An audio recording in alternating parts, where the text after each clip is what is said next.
شريك لك لبيك لا شريك لك لبيك إن الحمد والنعمة لك والملك لا شريك لك لبيك اللهم لبيك لبيك لا شريك لك لبيك إن الحمد والنعمة لك والملك لا شريك لك জি এইভাবে তালবিয়া পাঠ করতে করতে আমরা হারামে গিয়ে ঢুকবো, ঠিক আছে?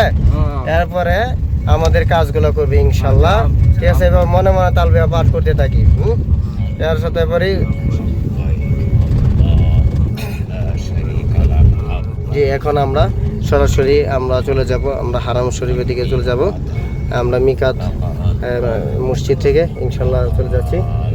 এরপরে এখন যাব সরাসরি গিয়ে হোটেলে খাবার টাবার খেয়ে একদম পরে বাইরে হয়ে যাবো। আমরা তাওয়াফ করে সালাম আলাইহি করে মাথা মুন্ডন করে তারপরে একদম কমপ্লিট করে ফেলবো আমাদের উমরা। সবাই ভালো থাকবেন, সুস্থ থাকবেন, আমাদের জন্য দোয়া করবেন। আসসালামু আলাইকুম।